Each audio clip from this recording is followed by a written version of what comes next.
you understand how important growing your own food is in the Bible. Psalm 128 is a great psalm. If you ever want to memorize a psalm, that's probably one of the best psalms you'll ever memorize. And it talks about you will eat what you have planted. Your wife will be fruitful. Your kids will be like a vine planted in the innermost parts of the house. And it just goes on to explain all about gardening, how it affects your family, and how it affects your everyday life, and how fruitful you will become if you do these things.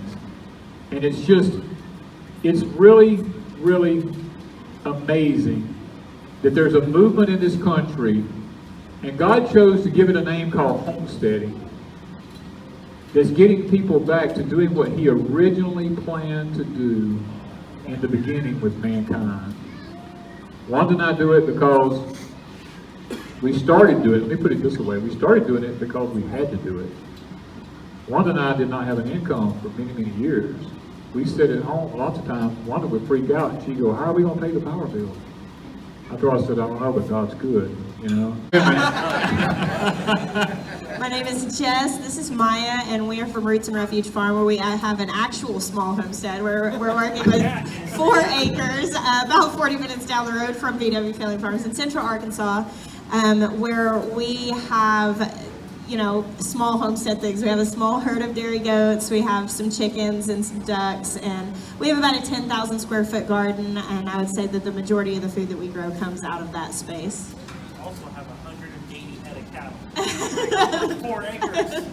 We don't have 180 head of cattle. So our biggest struggle is actually to, pacing ourselves has been our biggest struggle in this, because whenever you really get the idea and the realization how important it is to grow your food, it's so easy to want to just jump off the deep end. And so for us, we jumped off the deep end a little bit, kind of waded our way to the shallow end, and are working our way into actually growing a lot of our food. So.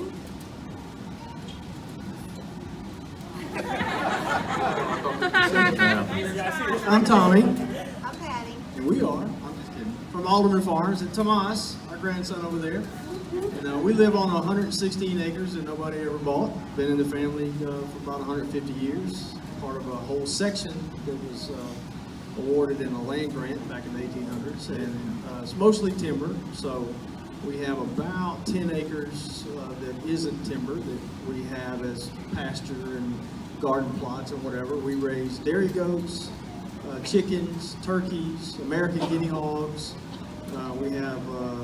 We did have a milk cow, but we retired her. And what else, Patty?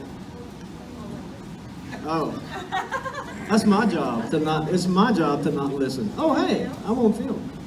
Yeah. So anyway, our newest venture is we are now growing in a 30 by 75 foot high tunnel, which is an adventure, and it's an amazing proposition.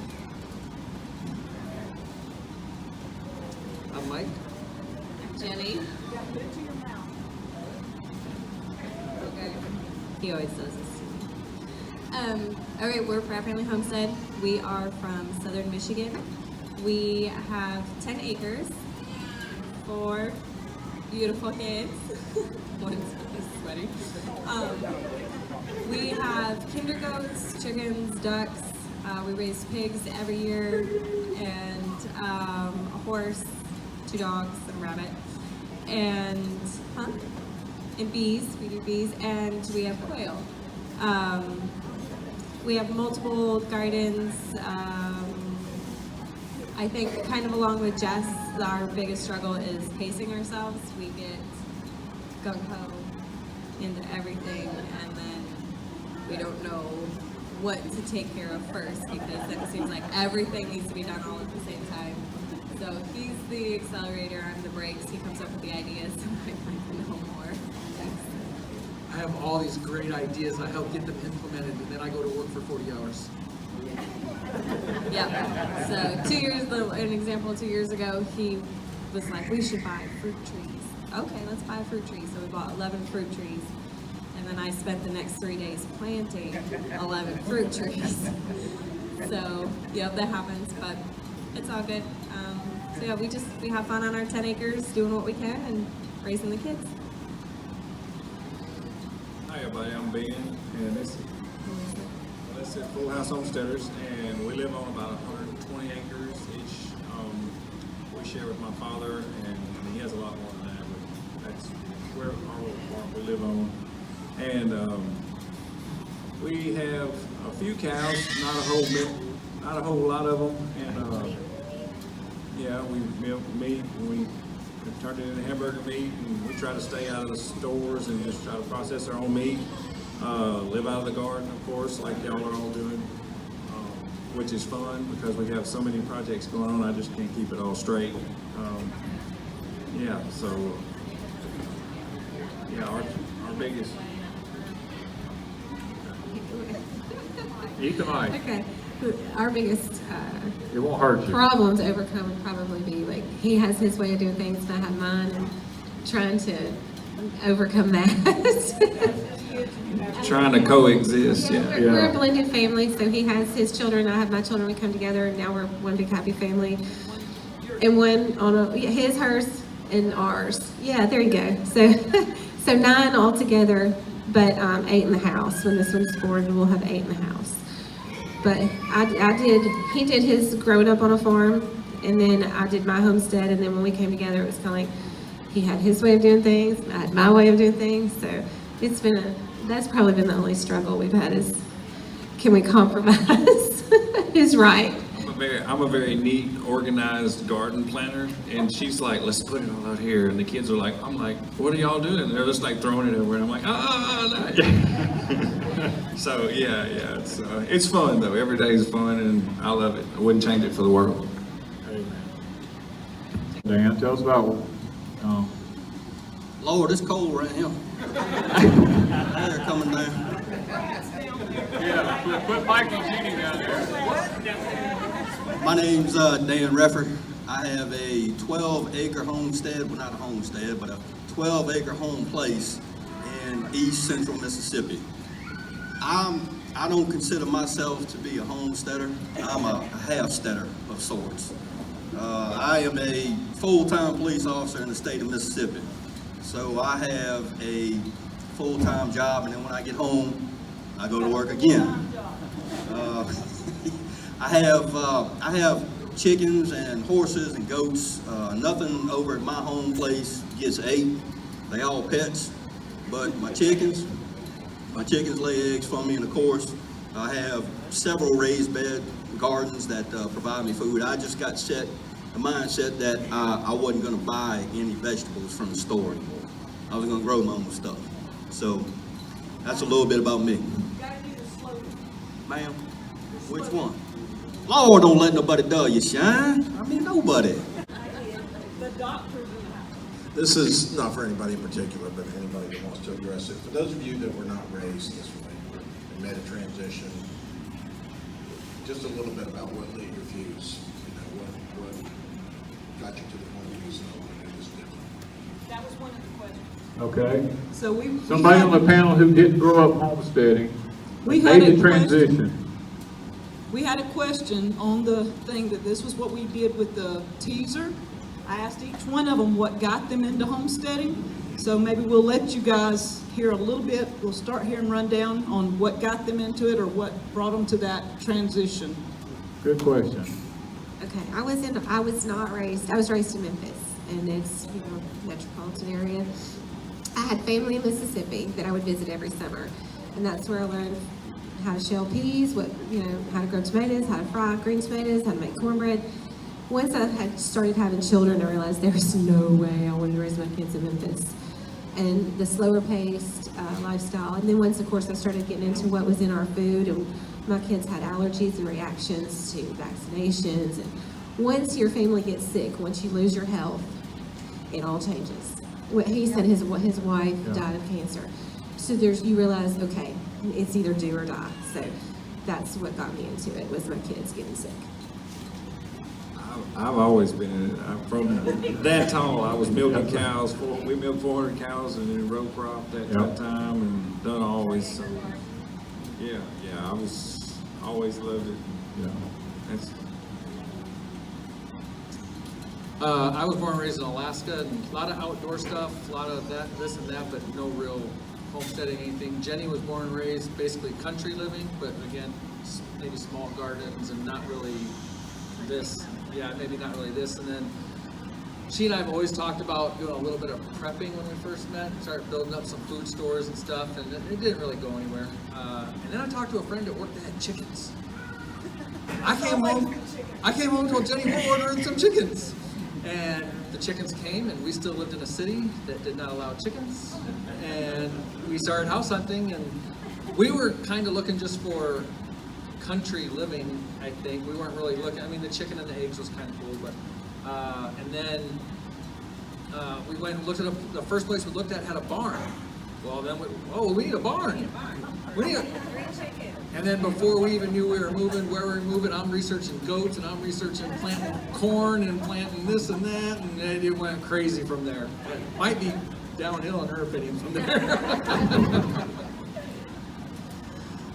Well, I was born and raised in Baker, Louisiana, in the subdivision, and my dad, he had a love for country. He died when I was young, and I think that's kind of where I got that from. And Tommy just didn't know what was waiting later on in marriage, I think. What was down the road, and when we married, we lived in a subdivision, moved to 3 acres, and then that was when we got chickens, and Tommy calls chickens the gateway. Yep. You know, so Always a gateway. anyway, so that we started with chickens also, and then moved to dairy goats, and then we moved to Mississippi, and now we can have whatever we want because we have more acreage, right, baby? Whatever you say, dear. I know how this works. Yeah, my mom and dad moved to Baker, Louisiana shortly after World War II. My dad went to work at Exxon. Well, they were Depression-era kids, you know, and so they worked their fingers to the bone in Mississippi when they were young. And I love to tell a story that in our little subdivision, 2 houses down, Mr. Gene always had a little bitty garden in his backyard, always. And I don't remember how old I was. I think I was in a teen when I one day asked Dad, you know, how come y'all never plant a little garden or something? My dad was reading the newspaper, and he folded that paper down, looked at me, and he said, I planted the last thing I'm ever going to plant. He said, that's what grocery stores are for, you know. So, and I mean, my mama grew azaleas, but they never planted anything. So I had no upbringing. And so if it hadn't been for Patty, I'd probably still be living in a subdivision somewhere. Thank you, dear. I grew up in a subdivision in Central Arkansas. My parents grew up in subdivisions. This was not something that I was raised around at all. But I was like an animal obsessed little kid. I was like the kid who, if a baby squirrel fell out of a tree, I was the one people brought it to bottle feed it until it was grown. I was like little Snow White as a child. I loved animals. And so naturally I wanted to have all of them. I was just non-discriminatory. Any animal that there was, I wanted it. And that sort of developed growing up. My mother was a gardener, but never grew food, you know, azaleas and roses and all of that. And when Maya and I met, he fell madly in love with this single mom with 2 little boys and this huge dream for a farm. And I was like, I want it so bad. Now, he grew up on 5 acres in the country, working a garden, working chickens, working all of that, and said he never wanted it again. But then whenever he, you know, I had this big dream and these googly eyes for him, and he said, baby, anything you want, we'll have a farm if you want a farm. So 5 years later, we bought our house in the country, and he's learned to love it again, I think. Tend to fall right into those eyes. That's exactly how it happened. No, seriously. I did not see myself going back to that lifestyle because, you know, my mom loved the garden. She planted an acre garden and then had to work a job, which means that I actually had to work the garden. And that just produced a lot of bitterness. So it's like, I don't even like this stuff. Like, I don't even like tomatoes. Like, I don't want to eat any of this. Like, why am I doing this? You know what I'm saying? Like, and it's like we put all this money into it, and then we had 5 acres that we didn't have like anything to cut. So then my brothers, because we had a ton of them, I have 5 brothers and 3 sisters, we had to cut 5 acres in cycles with a push mower to keep the grass down, So like, like I had, you know what I'm saying, like, you know, the struggle was real. I was not interested in going back to any of that. So to get back into it, that just tells you how awesome Jessica is. Well, for me, I've grown up doing this. My mom, she didn't really like to garden or farm, but I grew up, my grandpa was my mentor, and he raised cattle, garden, all kinds of animals. So to me, this is normal, but you're fixing to hear the story that it's not normal for everybody. I actually did not grow up doing any of this. I grew up on a golf course. I was actually a state champion golfer and then stepped away from all of that. And I had the dream, even though Ben grew up in the country, it was my dream, and he has a full-time job. And so a lot of times it's me and the kids doing it, but we love it. I wouldn't change a thing. I would not go back to town now for anything. And my parents actually told me when we were talking about getting married, and they were like, we worked our whole life, because my parents were older. They grew up on farms, just because if you wanted to eat, you better grow a garden. And it wasn't called homesteading. It was just like, if you want to eat, you better work. And they were like, we worked to get off the farm and you're choosing to go back to it. But now they're at our house all the time. They're our biggest helpers. I think they've rediscovered their love for it. And honestly, since we've started this life, I said this on a video a while back, but it wouldn't matter if we lost it all, moved back to town. Would still be my dream. It's like I found the real me, the farming, homesteading, country. It's like once I stepped outside the box and quit trying to be what everybody expected me to be as a mom and all that, and just be myself and be different, and pulled my kids out of school because that's what I felt called to do. It's like, this is the real me, and I have so much joy and peace about this life that I couldn't go back. Even if we lost the farm, I'd still be this version of me, because it's like I found myself. Well, old Dan grew up in the city, in New Orleans, Louisiana. And my grandparents and my father were big gardeners. We had square foot gardening, some raised beds and stuff like that. But as I got older, I got shipped off to New Iberia, Louisiana, where I have a bunch of family from New Iberia, and I did a lot of gardening there. And after Katrina, that's when I came up to Mississippi. My mother's been in Mississippi for the last 35 years. So after Katrina, I bought my little 12-acre plot, and I just did what I did when I was young, just on a bigger scale. So, and I'm like the rest of these folks, I wouldn't trade it for anything in the world. In big agriculture is actually not normal. That's not the healthy way to do it. Because I think that way, if my children decide not to be homesteaders, if they decide to go follow any other career path, what I really hope is that no matter where their life takes them and where God takes them, that there'll always be a garden in their backyard, because that will be normal to them. And I support that decision, and we made it together because on my side of things, I was forced into it. Like, you don't have a choice. And it wasn't so much that I had to go out and do something, it was that I was kind of just left to figure it out with no guidance. Does that make sense? It's not that I had to go do the work, it's that there was no one there saying, well, this is why, and you plan it like this, and it was just kind of like, figure it out. And that just brought stress and anxiety and bitterness and all that. So, we do require them to come out and do certain things. Like there's certain projects, like when the dogs get into some feed bags and strew them all over the backyard, I'm not the one who's picking them up. I've got other things that I need to do that require my time, and picking up trash isn't one of them. I've got 5 boys, and they're great at picking up trash at this point. And that's just one of the understood jobs. Like, I picked up a ton of trash when I was a kid. You're gonna pick up a ton of trash when you're a kid. It's just part of being on a farm. I don't know what it is about homesteads that it's a magnet for trash. I mean, I just got trash showing up, and I'm like, I didn't even eat that. Like, I don't even like what that is. How did it even get here? And I'm like picking it up. I'm just like, trash just shows up. Like random chickens, I don't even know. But one thing that I would like to add is kind of a different take on this is, I lost my mom September of this past year, very quickly, very unexpectedly, and we thought we had more time. She was our biggest supporter. She was the financer and payer of our tractor. Like, that's the only way we could even afford that. Watch our kids for however long we needed, feed them, whatever.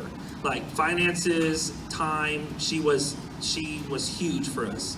So that really took a hit for us. You know, I know it's my mom, but I mean, like, as our normal, that all changed. And that kind of shifted something in my mind of, you know, I've got promises that I feel like God told us. You know, one of the main reasons we actually started YouTube was because God told us to. That's really what we felt.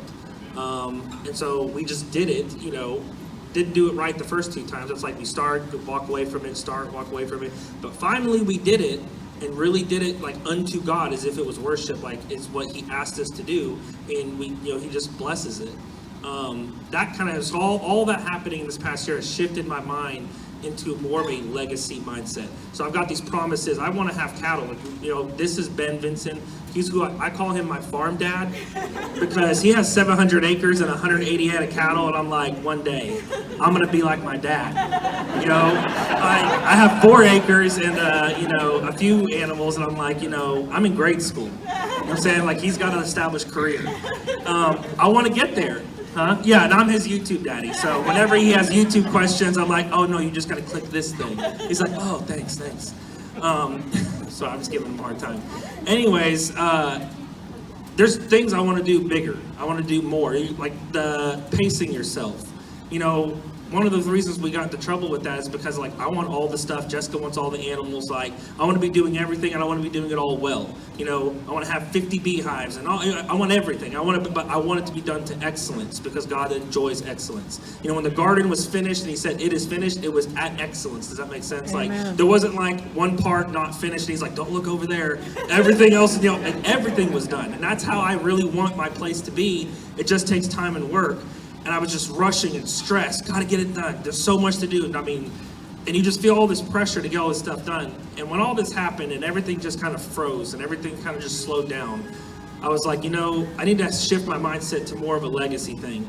You know, maybe the fulfillment of our promises are not going to come from us. Maybe they come when we teach our kids, and then they carry it on and teach their kids, and, you know, and it's a legacy thing. Like an Abraham, Isaac, you know, Israel generation, like, you know what I'm saying? Like, there's more to it than just what you can accomplish.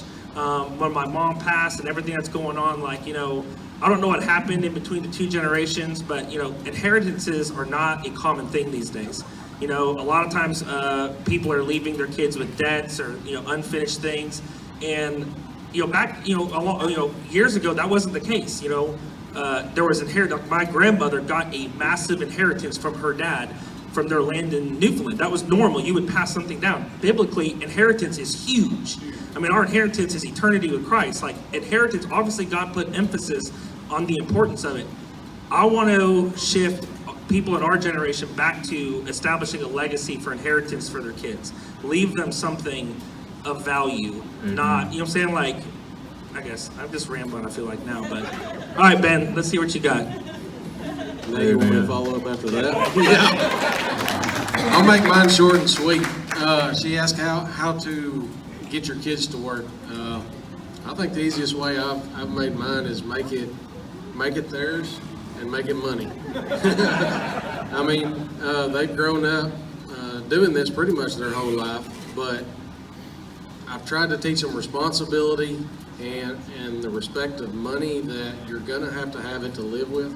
So the more they grow in that, they're learning responsibility of managing their animals, managing their money, and responsibility of getting everything done. So that's my answer, short and sweet. And our kids actually made a video, because they make their own money, and they've been doing it for probably 5 years, but they did it through 4-H. They get free chicks each year, and we would pay and feed them all spring and summer, and then it'd come time in fall when they'd start laying and they'd want to sell the eggs. And finally we were like, no. We've fed these chicks all year. You can't sell the eggs. So we told them, if you want to sell the eggs, you got to feed the chicks. All that time they're not laying, you got to put money into something to get money back. And so they've made a good little amount of money. Lane is actually almost 16. He has enough now to buy him a older used truck. So that's taught them a lot. But actually Jeremiah was sharing some of that with us last night, and that got me to thinking about legacy and leaving like multi-generations. And so more than just the kids, I was thinking about, Ben's mentioned his grandpa, but we would not be where we are today without that man. He was a forward thinker. He lived very frugally. You would not know he had a dime to his name.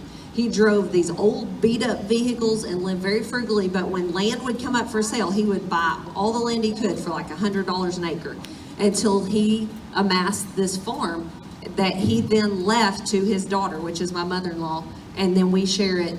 Ben and his brother share it. But one thing he said in his will was, you cannot marry and put it in both names so that it will leave the family. It's to stay in the family. It's not to be sold. It's just, he wanted it for his future generations. And I don't resent that. I respect that. Like, I want it to stay in our family to pass down to our kids and our nephews. And I really think that's a lot of why our kids are the hard workers that they are. Because like you said, people give up their homesteads so easy, but those who don't, and it stays for generations, just like I was listening about y'all's land from way back, there's something about it. It's special. Someone's blood, sweat, and tears went into that. And so they're willing to work for it because it's gonna be theirs. So I really think that's a lot of the success of getting your kids to work hard. Make it theirs too, not just yours that they're gonna grow up and leave. Make it the family's. Well, my two daughters are grown and out of the house, and I have a different spin on all of this as far as passing or sharing information. And it's all about sharing information for me. And I'll give you an example. My neighbor across the street from me, or down the road from me, I go back and forth with him all the time on Purple Hull peas. And he said, Dan, don't you know you can't plant Purple Hull peas in a raised bed? Gotta be in the ground. I said, well, I tell you what, come on over by the house one day and let me show you. And sure enough, he come to the house and he was like, well, yeah, you can grow Purple Hull peas in a raised bed. I said, well, heck yeah, you can. So that's information that I'm sharing with somebody else. And next thing you know, he's got some raised beds. He ain't growing Purple Hull peas in a raised bed, but he's got some raised beds. And he's growing out of raised beds instead of the ground. So I have, my spin is just a little bit different than all these other folks. But yes, sharing of information.